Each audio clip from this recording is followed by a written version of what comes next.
Bonsoir, bienvenue. Merci d'être au rendez-vous des grandes questions, votre magazine philo du jeudi soir. Eh bien, ce soir, nous allons nous poser la grande question avec un grand G. Quelles sont les définitions pour l'homme ?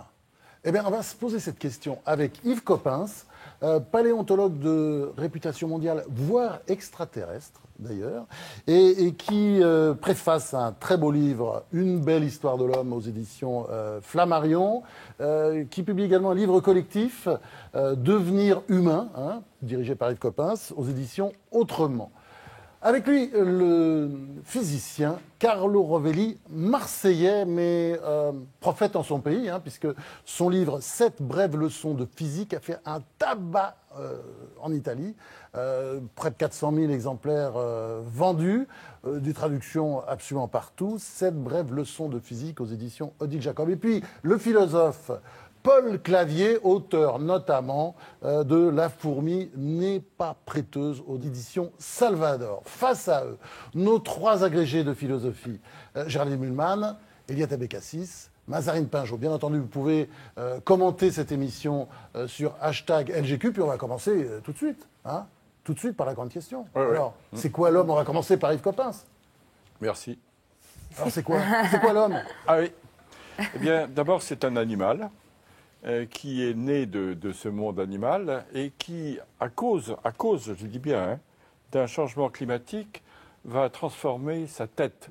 Alors que tous les animaux qui sont autour réagissent de la même manière au même changement climatique, mais il y en a qui changent leurs dents, il y en a qui changent leurs pattes, et lui, il se trouve qu'il change sa tête. Il ne change pas du tout de corps, donc il est vulnérable. Le changement climatique, c'est un assèchement, le territoire est tout d'un coup découvert, donc il est très exposé aux prédateurs, et il change sa tête pour découvrir de nouvelles stratégies pour échapper à la dent du carnivore, c'est tout.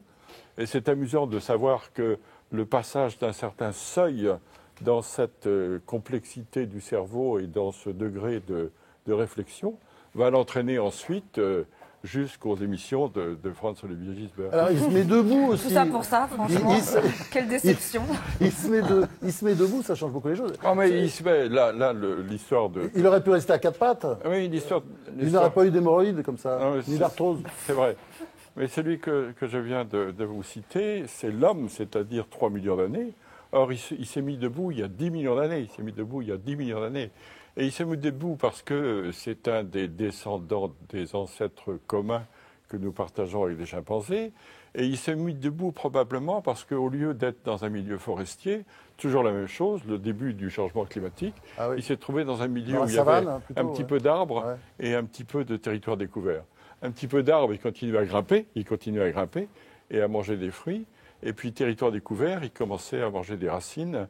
Et donc, à ce moment-là, il a marché sur ses deux pattes derrière. Ça, c'est extraordinaire. C'est extraordinaire parce que se mettre debout, c'est changer la position du crâne sur la colonne vertébrale, c'est avoir les courbures nouvelles de la colonne vertébrale, c'est avoir un bassin un peu écrasé, un peu élargi, qui crée d'ailleurs des problèmes dans l'accouchement. C'est avoir des longues pattes postérieures, des petites pattes antérieures. Regardez, on est ridicule, quoi. C'est drôle quand même. Parlez pour vous, non, peut-être pas. Enfin, pas mesdames, en tout cas, c'est pas ridicule, les dames. Non, je parle pour tout le monde. Ah bon. Je suis compris dedans, bien sûr. La définition de l'homme maintenant par notre physicien, professeur à l'université Méditerranée Aix-Marseille, Carlo Rovelli, l'italien.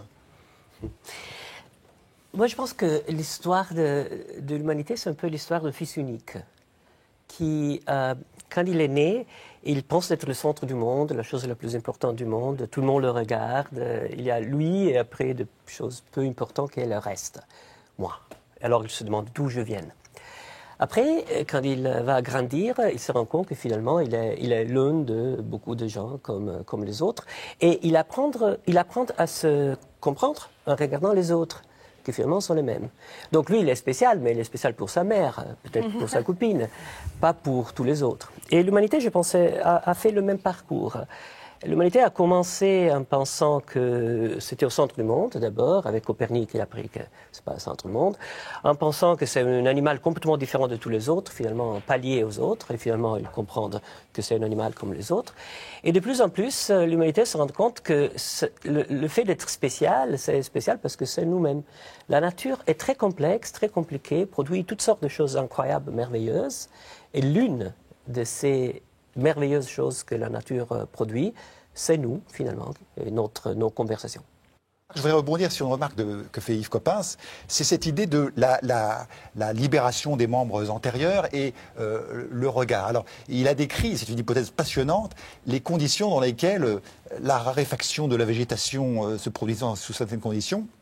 Certains représentants de l'espèce Homo vont adopter une position debout et l'équilibre de la boîte crânienne va permettre un meilleur développement de la masse cérébrale et une attention portée à l'horizon et non plus simplement au sol et aux racines. C'est passionnant parce que dans les métamorphoses d'Ovide, on trouve exactement cette description. Une sorte d'intuition. Comme quoi le réchauffement terrestre peut avoir du bon. Oui, enfin, en l'occurrence, pas continuer là-dessus, mais en l'occurrence, c'est ça, oui. Il y a eu, enfin, il faut aussi le savoir, surtout tout près de la COP 21, il faut savoir que la Terre n'a subi que des changements climatiques en permanence. Il n'y a rien de plus banal qu'un changement climatique. Et là, on est dans un interglaciaire, donc que ça se réchauffe, ça va de soi. Alors l'homme y est un petit peu pour quelque chose depuis qu'il est devenu des milliards d'individus. Mais ceci c'est pas fini d'ailleurs, hein, parce qu'on va lentement mais sûrement vers les 10 milliards. Oui, c'est pas fini, et c'est pas fini non plus pour les changements climatiques. C'est-à-dire que on anticipe mal, et la mer monte. Ici, on est dans le bassin de Paris, hein. Le bassin de Paris, qu'est-ce que c'est ? Des couches géologiques qui ne sont que des fonds marins. Bon, un fond marin de plus pour la Terre, ça n'a pas beaucoup d'importance. Hein. Donc, il faut s'attendre à avoir bientôt les pieds dans l'eau. Bon, alors, on va commencer par vous, maintenant, Yves Coppens. Et la première question, d'où vient l'homme ? Est-ce qu'il vient d'Afrique ? Il vient d'Afrique, non ? Oui, alors, tous les restes, c'est-à-dire que la science est froide, et la science, évidemment, paléontologique, cherche partout.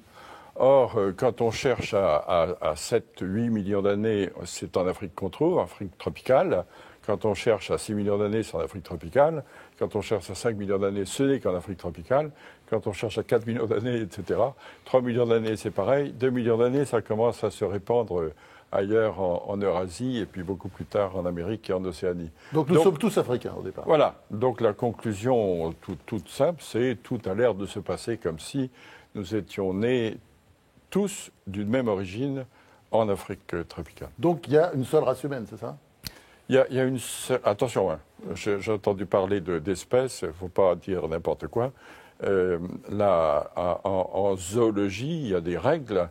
Le genre Homo a des espèces qui s'appellent Homo habilis, Homo sapiens, Homo erectus, etc. Et a des sous-espèces qui s'appellent Homo sapiens sapiens, par exemple. Parce que justement, chez l'Homo, c'est la seule espèce où il y a hybridation, vous dites. Et ça, c'est fascinant de se dire que c'est justement la spécificité de l'homme que de pouvoir s'hybrider, ce qui est une exception dans la nature. Oui, je pense que c'est autre chose. Je pense que le paléontologue est un naturaliste. Donc le paléontologue a cette obsession du rangement. Et donc il range des petites espèces un petit peu partout, mais les petites espèces ne sont pas de vraies espèces, et c'est pour ça que l'hybridation est possible. Et c'est grâce à cet environnement culturel que quand ils se rencontrent, au lieu de s'éviter, ou bien ils cassent la figure de l'autre, ou bien ils sympathisent avec l'autre, et à ce moment-là, ils échangent des idées, des réflexions, des nouvelles, des filles. Et puis voilà que l'hybridation se fait. Alors l'homme, il évolue, mais il n'a pas cessé d'évoluer. Il va continuer à évoluer. Mais la preuve, regardons-nous. Ah oui. Non, mais il continue à évoluer, bien sûr. Alors ça va évoluer dans quel sens, d'après vous ?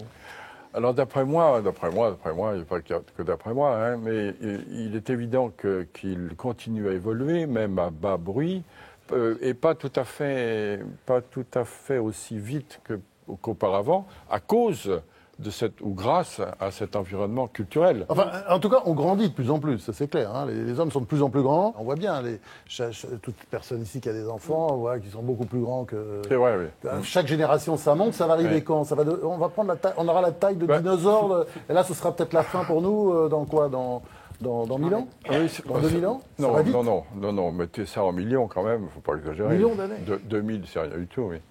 Mais ceci étant dit, ça monte en ce moment, mais ça peut redescendre. Quelquefois, il y a quand même des fluctuations dans les tailles. Et de manière générale, il faut savoir que chez la plupart des mammifères, on commence petit et on continue grand. Les ancêtres de l'éléphant ont la taille de petits chiens, quoi. Les ancêtres des primates, les ancêtres des humains, sont des petits singes de la taille d'un chat. Jamais on redevient plus petit avec l'évolution? On devient plus petit lorsque les conditions sont telles qu'il n'y a pas de prédation. Quand il n'y a pas de prédateurs et donc on est tranquille, on évolue vers, oui, par exemple, on évolue vers un idéal énergétique. Un idéal énergétique, c'est-à-dire qu'on n'a pas besoin d'être très grand pour lutter contre quoi que ce soit. Et à ce moment-là, on perd de la taille parce qu'on n'a pas besoin. Je suis désolé parce que l'homme, il a pas de prédateur, parce que c'est le grand prédateur, il n'arrête pas de grandir. Il est son propre prédateur. Ben, je suis pas d'accord. Il devrait rapetisser, logiquement, selon votre théorie. Non, je ne suis pas d'accord du tout. Et je pense justement que s'il grandit en ce moment, c'est qu'il y a de plus en plus d'hommes sur la Terre. Depuis le 19e siècle, on est passé d'1 milliard à 7 milliards, en 200 ans quand même. Et du coup, c'est devenu une compétition et je ne suis pas sûr que ce soit simplement une question d'alimentation et de meilleure santé. Je pense que ça peut être une question C'est la peur de l'autre, l'homme étant un prédateur pour l'homme. Compétition plus grande. Oui. Depuis tout à l'heure, on parle. Alors, je voudrais revenir sur la question de la traçabilité et aussi sur la façon dont on parle de l'homme. Et de la nature en général, puisque effectivement, là, d'après ce que vous dites, la nature aurait une stratégie finalement qui permettrait de rendre compte d'une évolution. Donc là, on est dans un vocabulaire forcément anthropocentrique qui rend, à mon avis, très, très délicate la description de la nature et de l'évolution naturelle dans la mesure où nécessairement on l'humanise, où nécessairement il y a une forme d'idéologie sous-jacente au langage qui fait que il me semble très difficile de ne pas donner un sens à la nature à travers même la description qu'on en fait. Oui. Et vous dites quelque chose de très intéressant. Merci. Dites, et tout était très intéressant, mais par exemple, Pour une fois. vous dites que ce qui a un sens a nécessairement du sens. Alors là, quand même, il y a un saut qualitatif que j'aimerais bien que vous démontriez, parce que ça ne va pas de soi. C'est pas parce que les choses ont un sens qu'on peut établir a posteriori, nécessairement, et à travers un langage qui pourvoit du sens, qui crée du sens, au fait, au dogme, ou en tout cas à l'assertion selon laquelle les choses auraient du sens. Oui, je peux répondre à deux questions là. Anthropocentrisme, non. Au contraire. Ce que je veux dire, c'est qu'il se trouve que chez l'homme, la réaction naturelle a été ce développement du cerveau. C'est un coup de peau. Mais il se trouve qu'à côté, ça a été, chez l'éléphant, ça a été le développement de la dent, chez le cheval, ça a été le développement de la patte, comme je le disais tout à l'heure. Donc c'est l'inverse de l'anthropocentrisme. Après, c'est devenu, grâce à ce développement tout à fait naturel, un homme particulier, enfin un être particulier, avec cette qualité de pensée. Alors un changement de seuil permettrait de penser à un changement de nature. Voilà, c'est ça. C'est ça. Et alors je reviens à l'histoire du sens. Elle ne dépend pas de moi. Hein. On demande aux astronomes qu'est-ce qui se passe dans l'histoire de l'univers. Les astronomes disent, au début, la matière est extrêmement simple. Et à la longue, elle devient de plus en plus compliquée. C'est-à-dire qu'au début, ce sont des quarks, puis après, ce sont des particules, puis après, ce sont des atomes, puis après, ce sont des molécules. C'est-à-dire que c'est de plus en plus compliqué que ce que je peux dire, moi, que le développement se fait dans une direction. La direction, c'est un sens, et le sens, ça a forcément du sens. Ben non. Allez-y, j'écoute. Ben non, parce que le sens, il peut se définir justement à travers la traçabilité. Mais que quelque chose ait une traçabilité ne nécessite pas qu'elle ait un sens. Je veux dire qu'on puisse retrouver l'origine de la viande bovine dans tel élevage, ça ne fait pas qu'elle a du sens. Ou qu'on retrouve, alors la traçabilité en plus, ça s'exporte dans d'autres domaines. Hein. C'est la société de contrôle, c'est effectivement aujourd'hui les flux qui sont traçables, etc. Est-ce que ça crée du sens? Non, c'est autre chose.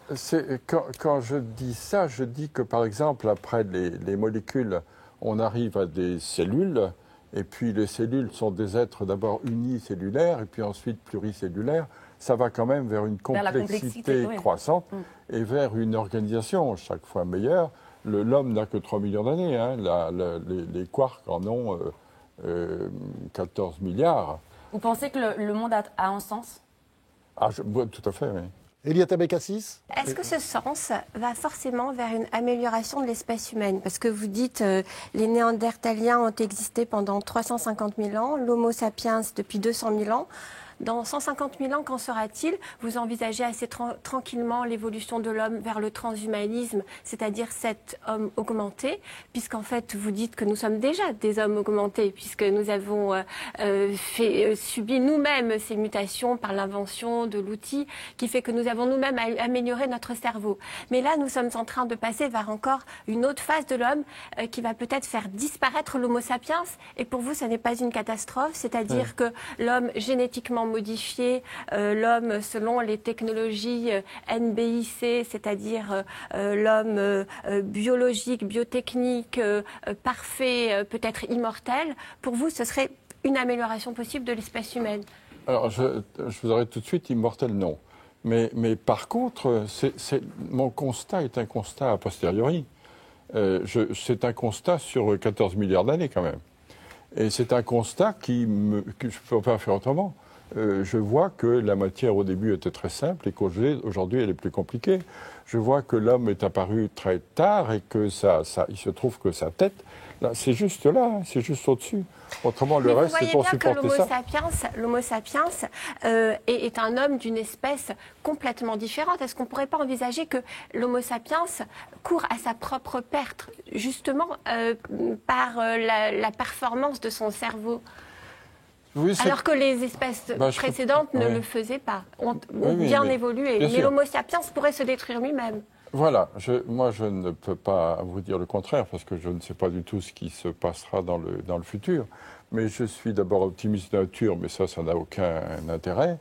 Et à chaque fois que j'ai vu l'humanité en difficulté, je l'ai vu réagir de la bonne manière, quoi. À chaque fois, elle s'en est tirée.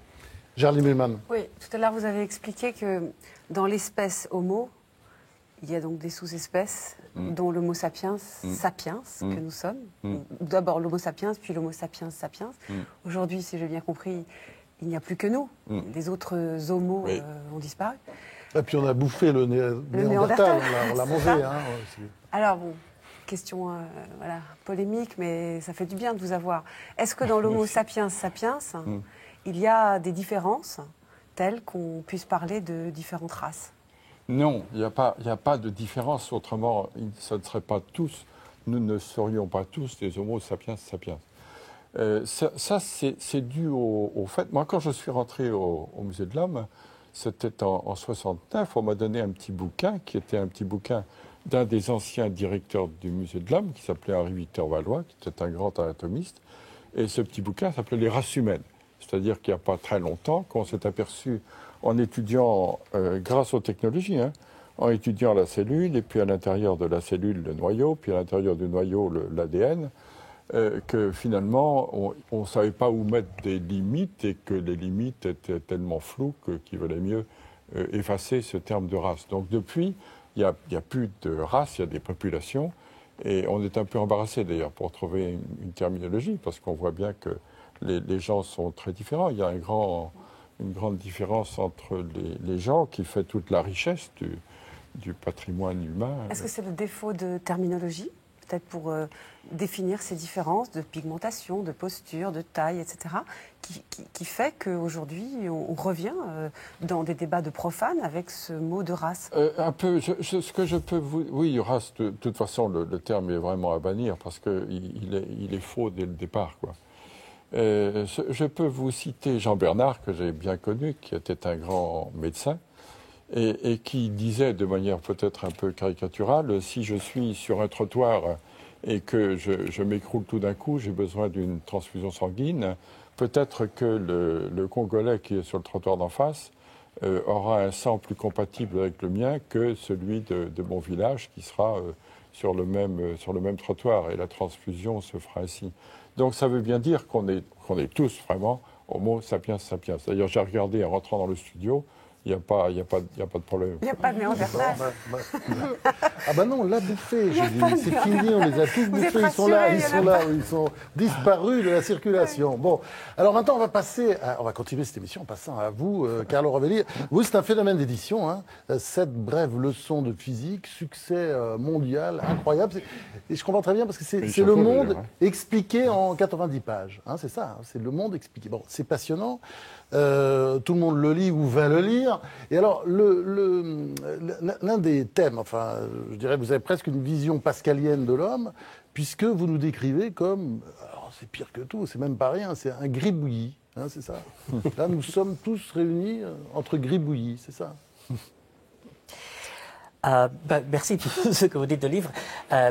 C'est pas un résumé de tout, évidemment. C'est un résumé de la physique, de ce qui s'est passé dans la physique contemporaine dans le dernier siècle.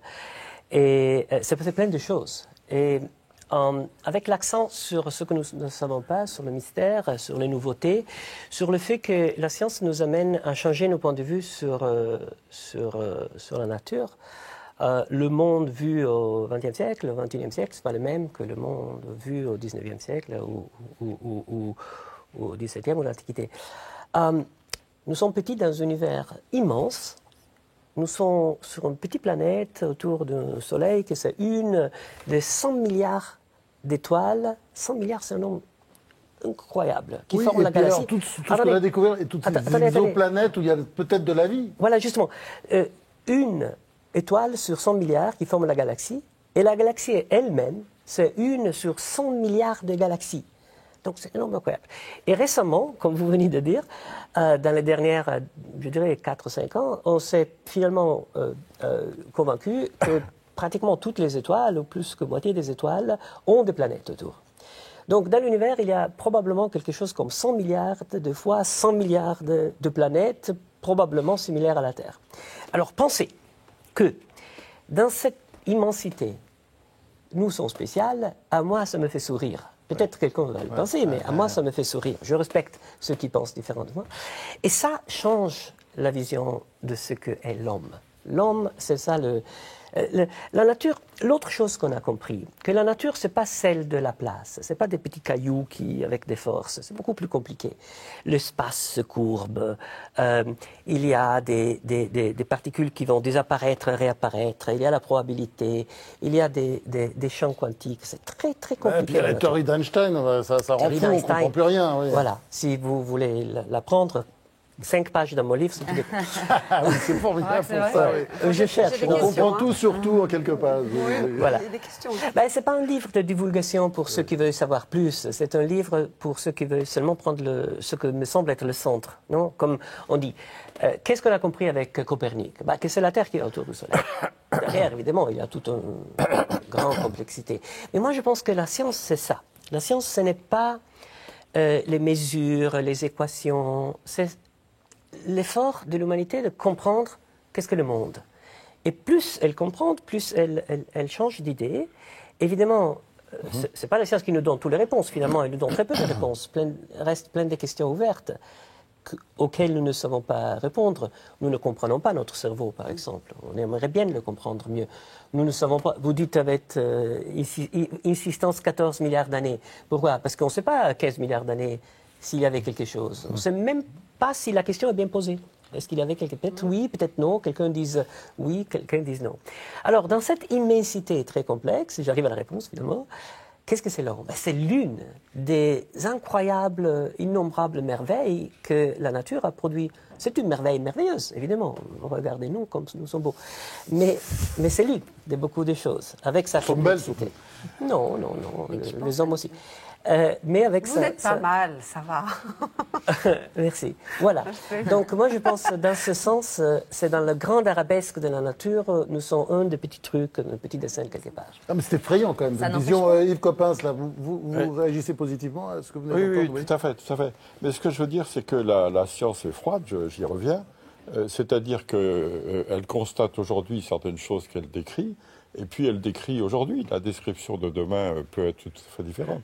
Mais c'est vrai que sur les milliards et les milliards de planètes qui existent autour des milliards et des milliards de soleils, il peut y avoir de la vie ailleurs. Mais comme pour le moment on ne la connaît pas, on est bien obligé de faire avec ce que l'on sait. Mais la science n'a pas le dernier mot sur tout.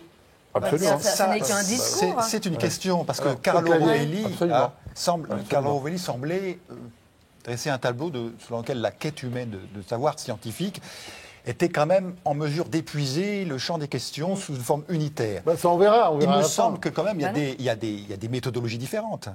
Bien sûr, la science, ce n'est pas uniquement les petits cailloux imaginés par Laplace dans un système déterministe. Bien sûr, il y a une physique statistique. Bien sûr, il y a bien des développements qui remettent en cause les vieux modèles déterministes classiques. Mais il y a quand même des types de questions différentes. Si je me pose la question, quel est le fondement de l'obligation humaine ? Est-ce qu'il y a une dignité humaine ou non? Si nous sommes des animaux comme les autres, pourquoi respecter plus un haricot vert, une plante, qu'un être humain? Est-ce qu'il y a du bien ou est-ce que c'est juste un préjugé? Est-ce qu'il y a un fondement objectif de l'obligation humaine ou c'est juste une condition d'adaptation? Carlo Rovelli? Moi je pense qu'il y a science et philosophie et philosophie. Il y a beaucoup de collègues à moi qui disent que la philosophie ne sert à rien. Non, ils l'ont dit même publiquement. Moi, je pense qu'ils se trompent de façon profonde. Oui, moi, j'ai beaucoup d'amis qui sont des philosophes. J'étais même partie d'un département de philosophie. Je publie sur des journaux de philosophie. J'adore la philosophie, mais une partie de la philosophie, pas l'autre.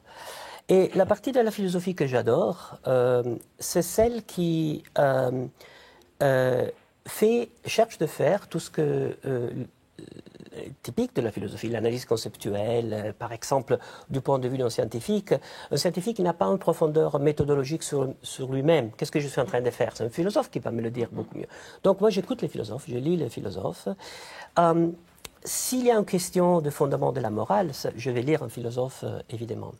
Mais par contre, cette partie de la philosophie qui dit, ah non, il y a des questions scientifiques et d'autres questions qui la science intrinsèquement ne peut pas toucher parce que c'est l'origine de tout, la nature de l'homme, la nature du bien. Moi, je respecte ceux qui font la philosophie de cette... Mais je fais partie, j'apprécie ces autres philosophes, à partir de Wittgenstein jusqu'à Hugh Price à Cambridge aujourd'hui, qui dit non, non, ça c'est des questions mal posées. Et on a continué à tourner autour des questions de ce genre à toujours. Mais ce n'est pas une question d'interdit moral, c'est une question d'interdit logique. La rationalité ne peut pas s'auto-fonder. La rationalité ne peut pas se fonder sur la raison. Exactement. La logique je pense même. pas, exactement. Donc je pense que toute question de fondement, ça ne m'intéresse pas et ce n'est pas utile. On apprend des choses sur la nature, on apprend des choses sur le monde, par les sciences, par toute autre de choses. On discute, on parle et on se forme des idées. Allez, on continue maintenant avec une question d'Eliette Abécassis. Alors c'est vrai qu'avec votre formidable talent de conteur, on a l'impression de comprendre la théorie quantique, la théorie de la relativité, la schizophrénie de la physique qui est départagée entre ces deux théories qui se contredisent finalement, et puis votre propre dépassement de cette théorie, de ces deux théories, puisque vous tentez de les réunir à travers votre propre théorie. Mais dans votre livre, tout cela aboutit à lâcher finalement deux bombes, qui est lorsque vous dites « le temps n'existe pas », Oui. et la deuxième, c'est « nous sommes l'espèce qui verra consciemment arriver sa propre fin, ou du moins la fin de la civilisation ». Et je pense que les deux propositions sont en fait reliées, puisque sans temps, il n'y a pas de passé, pas de futur, pas de désir, pas de projection, pas d'attente, pas d'introduction du néant dans l'être, donc quelque part, effectivement, pas d'homme. Alors, est-ce que d'une part, vous pouvez nous expliquer ce que vous voulez dire par là, et d'autre part, est-ce que vous ne pensez pas que ce que vous explorez là, c'est les conséquences de votre théorie physique qui pourra être contredite par une autre théorie dans laquelle le temps existera. Et le temps existe puisque nous ne sommes pas des hommes de Néandertal. Comment vous expliquez Oui. que, voilà, Ouais. entre nous et l'homme de Néandertal. Oui, merci. Oui. Oui. Donc, deux questions. Je C'est- réponds aux c'est- deux questions. C'est fusiller la paléontologie, là. Ah oui, c'est fusillé boulot, tout. Je C'est vais tout rouvrir fusillé, la tout porte. s'écroule. Et on aboutit à un profond pessimisme qui est le vôtre, puisque un pessimisme lié à votre matérialisme et votre conception du temps, de l'humanité et du monde. La première question sur le temps, je pense que les scientifiques font souvent beaucoup d'erreurs et cherchent d'être frappantes et arrivent à dire des choses en enlevant des détails qui font... Alors, ce n'est pas que le temps n'existe pas. Le temps n'existe pas à niveau fondamental. C'est tout autre chose. Je vous fais un exemple. Là, c'est le haut. Ici, c'est le bas. OK? Quand vous étudiez la physique à l'école, lycée, la physique de Newton, dans les équations fondamentales de Newton, il n'y a pas le haut et le bas. Les astronautes sont non, le haut et le bas. Donc, à niveau fondamental, il n'y a pas le haut de l'univers et le bas de l'univers. Donc, on écrit une physique sans le haut et le bas, dans laquelle, dans des conditions particulières, sur une planète, là, sur la surface d'une planète, il y a la gravité, là, on retrouve le haut et le bas. Ça ne veut pas dire que le haut et le bas n'existent pas, donc je peux marcher sur le plafond. Évidemment, non. Le bas est ici, les choses tombent vers le bas. Exactement le même pour le temps. Je ne suis pas en train de nier le temps. Le temps de cette émission, c'est 1 heure, le temps de notre conversation. Les hommes sont des êtres qui vivent dans le temps, qui existent dans le temps. Heidegger dit que nous habitons le temps. Vous voyez, je cite même Heidegger, donc tout de l'autre côté. Même si je ne l'aime pas du tout. La paléontologie... évidemment, c'est une histoire, c'est une science qui a besoin de temps. Tout nos savoirs. Mais cela ne veut pas dire que si je cherche d'écrire des équations de base de physique qui vont être valables dans le très très petit, comme je cherche de faire avec la gravité quantique, ou dans le cosmos tout entier, la variable temps est nécessaire, comme le haut et le bas. Donc, la théorie que nous avons faite, moi et des collègues, c'est une théorie sans le temps, dans laquelle, bien sûr, il y a des situations particulières, comme le nôtre, la totalité de notre vie, où le temps n'existe pas dans votre théorie.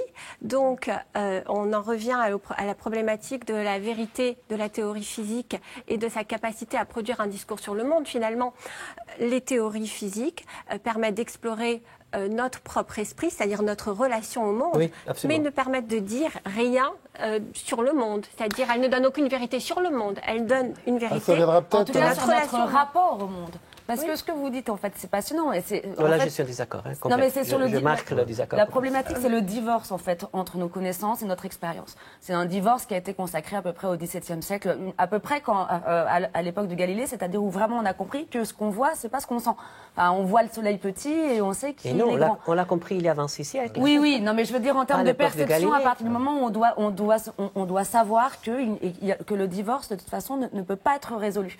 Et quand vous dites qu'il n'y a pas de temps, alors que nous habitons tous le temps, que nous avons tous une expérience du temps, une expérience subjective, etc., comment est-ce que le physicien est capable justement de mettre en équation la synthèse entre l'expérience incompatible avec la connaissance? Allez, réponse de Carlo Ravelli. Oui, absolument. L'exemple du haut et du bas, c'est très clair. Alors, je prends les équations de Newton, ok? Je pense que c'est une bonne description du monde. Est-ce que c'est la description finale du monde? Bon, qu'est-ce que j'en sais? Pour moi, je décris ce que je vois. C'est la description de notre esprit face au monde. Ben, c'est la meilleure connaissance. Vous en avez une meilleure? C'est pas les preuves des choses. Vous en avez une meilleure? Les preuves du monde. C'est à ce moment-là qu'on met du sens dans les choses. Exactement. C'est-à-dire que la montagne soit haute et qu'il va falloir la gravir, ça fait quelque chose, ça veut dire quelque chose. Laissez-moi répondre. Laissez-moi répondre. Je pense que c'est la description meilleure du monde que nous avons. On n'a pas d'autre meilleure. Dans cette description, il n'y a pas du haut et du bas dans l'univers, mais dans cette même description, on voit très bien qu'ici, il y a du haut et du bas, et je reconnais mon expérience du haut et du bas dans la description urbaine. Les couleurs, je les reconnais dans le monde.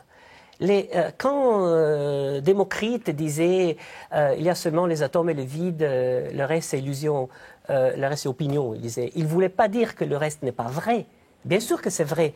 Ça, c'est dur, c'est vrai. L'air, c'est vrai. Vous êtes vrai. Moi, je suis vrai. La complexité est vraie. La physique dit que le temps existe. Le haut et le bas existent. Mais ce n'est pas la bonne structure conceptuelle pour comprendre le monde à des échelles différentes de la nôtre.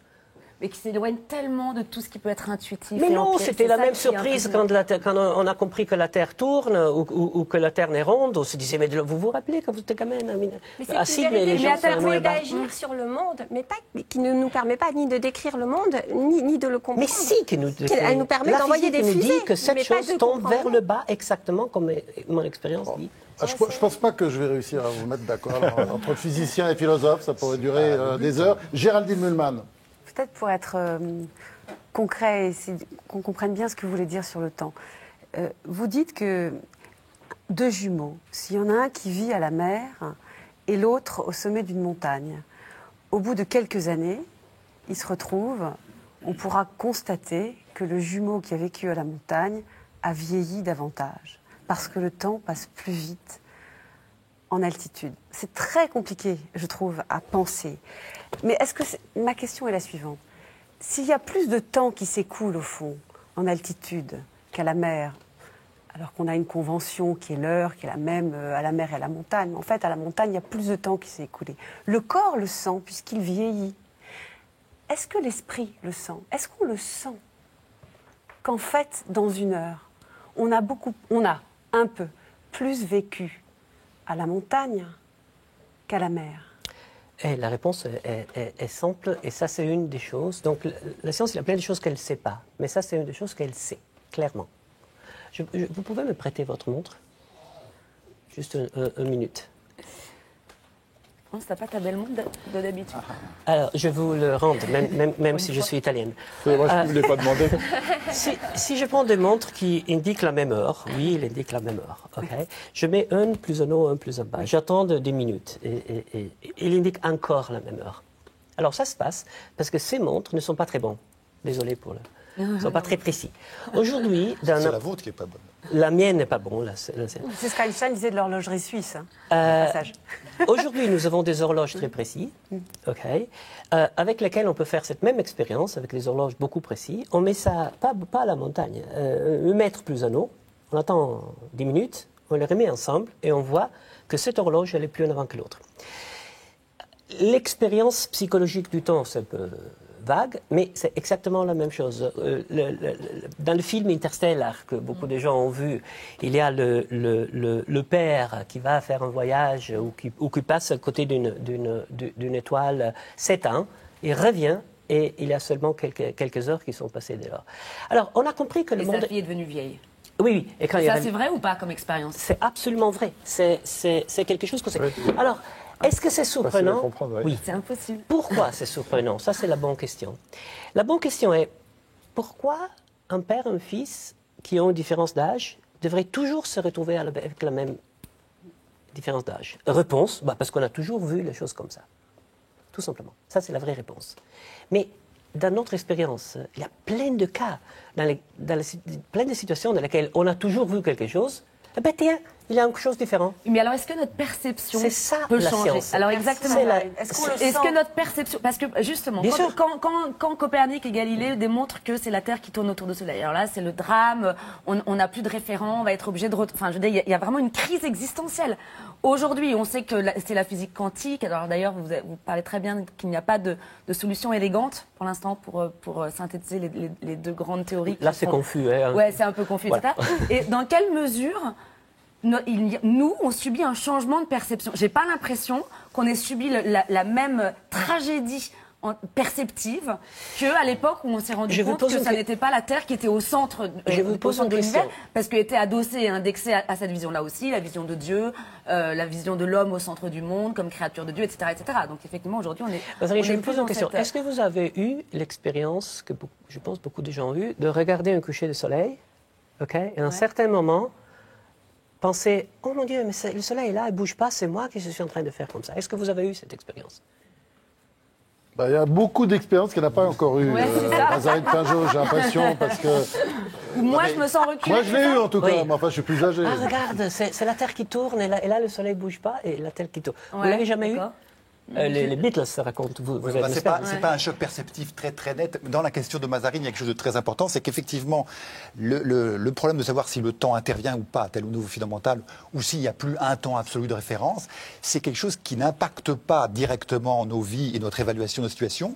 Pourquoi ? Parce que nous nous déplaçons à des vitesses très inférieures à celles de la lumière, parce que nos masses ne sont pas très concurrentielles, et que du coup, ça ne change rien perceptivement. Et le paradoxe des jumeaux, évidemment, c'est un paradoxe pour j'aimerais personne. bien savoir s'il faut vivre à la montagne ou à la mer, quand même. J'aimerais bien vous Si répondre. tu veux gagner quelques nanosecondes, oui. J'aimerais bien ça se savoir. limite. Donc, si la réponse est non, d'accord, ça veut dire que même si vous savez rationnellement que vu de l'extérieur, si vous allez sur Jupiter, vous voyez très bien le Soleil et la Terre qui tournent, le fait d'être ici, votre perception n'a pas besoin d'être affectée par ça. Alors, c'est exactement la même chose avec la relativité générale, la mécanique quantique. Si on veut chercher avoir une intuition de ça, on peut le faire, avec plus ou moins de difficultés. Si on veut avoir une intuition... Est-ce que vous vous rendez compte qu'à Sydney, les gens vivent avec le piano ? Ils sont comme ça ? Bah oui ou non. Je peux me préoccuper de ça ou non. Si je préfère ne pas me préoccuper de ça, ben très bien. On est libre. Il y a un vrai Mais divorce entre la capacité perceptive et la capacité intelligible. Il y a un divorce, ça ne peut pas se réconcilier. Mais ça ne sera jamais réconcilié. Juste un exemple de ce divorce, c'est la lumière que l'on reçoit et qui a des âges très différents. Elle peut avoir des milliers d'années, des millions d'années. Ah oui, quand elle vient des étoiles. L'étoile peut être éteinte depuis très longtemps. Moi, mon espoir, c'est que ces étoiles aient pris des images de la Terre et que finalement, la lumière qui nous arrive de 3 millions d'années, par exemple, la lumière qui a 3 millions d'années, moi je la reçois tous les jours, je puisse la capter et lire l'allure qu'avait la Terre et ce qui s'est passé sur la Terre à ce moment-là, ça m'éviterait du boulot. Ceci dit, le jeu de l'espace et du temps et de quelqu'un qui fait un grand tour. Ça donne le tournis. Hein, oui. Non, mais ça, c'est facile à comprendre. Fascinant, oui, ça, c'est facile à comprendre. Oui. On revient avec une heure de plus et puis on trouve des gens qui ou ont disparu ou sont dans un état de sénilité épouvantable. Ah oui, nous a donné un grand vertige, Carlo Rovelli. On va retomber sur Terre avec la philosophie. Ah oui, avec la philosophie. Avec Paul Clavier. Après donc, d'où vient l'homme ? Qui est l'homme ? La dernière question, c'est où va l'homme ? Et où va l'homme alors ? Ah, mais moi, je ne suis pas futurologue. Mais je pense que ce type de question, si on le pose, c'est parce qu'on considère que la traçabilité, la reconstitution des étapes qui mènent à la sous-espèce que nous sommes ne... Pourquoi sous-espèce ? Non. C'est le terme technique, il n'est pas péjoratif. Il dit simplement que nous sommes, comme l'a rappelé Carlo Rovelli, une partie d'une partie. Il y a les hominoïdés, les hominidés, les hominina. Après, Homo, puis en cours de route, on largue les gibbons, les orang-outans, les gorilles, puis les chimpanzés, puis nous voici avec les australopithèques. Et puis bon, c'est une histoire fascinante. Et d'ailleurs, ça n'a pas été rappelé, mais avant, on reconstituait cette histoire uniquement sur la base d'analogies morphologiques. Et puis, il y a maintenant la traçabilité par l'ADN mitochondral. Ouais. Extraordinaire, ces organites dans les cellules qui permettent de remonter à Lucie, à Touma et tout ce que vous voulez. C'est quand même très impressionnant. Mais... attention, je ne vois pas qu'on puisse dire toutes les réponses à toutes les questions seront là. Et un peu comme à la Stephen Jay Gould, je réclame une relative séparation des magistères. C'est ce que lui, il appelait plus exactement un non-recoupement, un non-empiètement des magistères.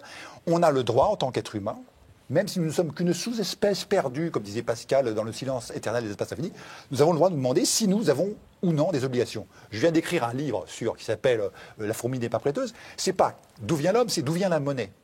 Mais derrière cette question, il y a qui doit quoi à qui. Si nous ne devons rien à personne, eh bien, il n'y a pas d'éthique. Arrêtons de nous raconter des histoires. Il y a juste des agréments qu'on se donne sur, au fond, c'est mieux comme ça, on s'arrange comme ça.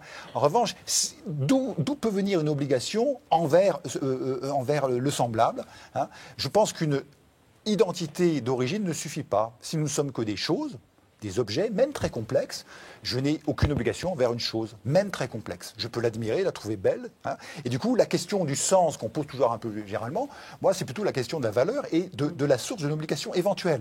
Et c'est un débat ouvert, c'est une grande question ouverte. Et je ne prétends pas que la philosophie, qu'elle soit wittgensteinienne, arendtienne ou autre, impose des réponses, mais j'estime qu'on a le droit de poser ces questions en disant, ben oui, mais ça, c'est pas forcément de la physique. Et il n'est pas certain que la physique nous donne des réponses sur qu'est-ce qu'un être humain doit à un autre être humain. Alors, vous n'avez pas répondu à la question. Hein. Ou va-t-on, je n'en sais rien. Je n'en sais rien, mais allons-y. Oui. Mais allons-y. L'homme a l'avenir devant lui, mais il a dans le dos dès qu'il fait demi-tour. Hein, Oui, ça, c'est Pierre Dac. Ou comme dit Paul Valéry, l'homme entre dans l'avenir en reculons. Quoi. Ouais. Bon. On arrête là, quoi. Non. Vous refusez. Mais attendez, moi je pense que... Alors peut-être que la physique peut nous apporter des réponses. La prospective, c'est une science passionnante, mais malheureusement, elle est encore plus démentie que les hypothèses rétrospectives sur l'évolution de l'univers. Bon. Donc, en tant que philosophe, d'ailleurs, philosophe, c'est une profession institutionnalisée, mais c'est aussi une vocation de chaque être humain de se poser des grandes questions. Hein. En ce sens, tout homme est naturellement philosophe. Et dépositaire de ces est-ce que j'ai des obligations? Est-ce que tout ça c'est des conventions? Est-ce qu'il y a un droit naturel? Ou est-ce que tout est artificiel? Et si tout est artificiel, tout n'est pas pour autant irrespectable. Hein. Je veux dire, il n'y a pas des clivages aussi simples. Hein. Et où va l'homme? Moi je n'en sais rien, mais allons-y ensemble et en essayant de promouvoir un respect un peu plus inconditionnel de l'autre, de nos causes spécifiques. Il a peut-être une réponse. Oui, non, je n'ai pas de réponse. Il ne faut pas me prendre comme ça, oui. Mais ce que je peux dire, et on l'a dit un petit peu tout à l'heure, c'est que l'homme continue à évoluer. Et à l'heure actuelle, quand on fait des analyses de cerveau des jeunes, leur capacité à comprendre les choses, notamment les écrans tactiles et le jeu avec des écrans tactiles, est considérablement meilleur que... évidemment, ils font que ça. Ah non, c'est pas suffisant. C'est pas suffisant parce que ce qui est étonnant justement, c'est que ce ne soit pas apparu seulement dans une région, puis par osmose, c'est passé à d'autres. C'est apparu en même temps, au même moment, et c'est très impressionnant. Moi, j'ai un fils de 20 ans, quand on lui met le crâne et qu'on met le mien dans les mêmes machines, lui c'est éclatant et moi c'est plutôt crépusculaire, quoi. Et d'autre part, mais c'est un exemple. Ouais. Et d'autre part, il est évident que la saisie qui est notre grand bonheur depuis 50 millions d'années est en train de disparaître, en tout cas de diminuer, au profit du tact, au profit du contact. Ouais. Le pouce, c'est vrai, mais c'est aussi le toucher. Peut-être que les doigts vont un peu disparaître, mais le pouce va se développer vraisemblablement. Parce que pour les textos, c'est important. Vous riez, mais il y a un petit lémurien à Madagascar qui s'appelle le aïe-aïe.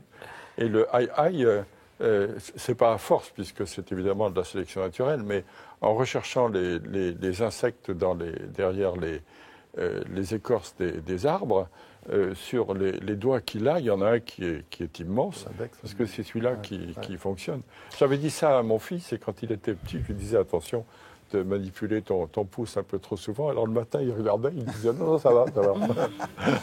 Une question de Géraldine Mulman pour Paul Clavier. Oui, Paul Clavier. Il y a des choses que la raison humaine ne peut pas comprendre, expliquer. Qu'elle soit scientifique, cette raison, ou qu'elle soit philosophique. Vous l'avez un peu dit. Moi, je pensais que c'était à peu près réglé depuis le XVIIIe siècle, cette impuissance sur certains sujets. Par exemple, est-ce que la belle machine qu'est le monde, avec des lois que les physiciens peuvent connaître, et avec un caractère même parfois prédictif, bon, au fond, est-ce que tout ça, il y a une intelligence derrière? Est-ce qu'il y a l'intelligent design, comme disent les créationnistes, c'est-à-dire un cerveau divin qui a tout pensé, tout organisé pour nous. C'est une question que la philosophie et la science, à laquelle elle ne peut pas répondre. Et moi, je pensais que depuis David Hume, au XVIIIe siècle, qui a beaucoup discuté ces points, puis Kant, c'était réglé. Nous ne pouvons pas aller sur ce terrain avec notre cerveau.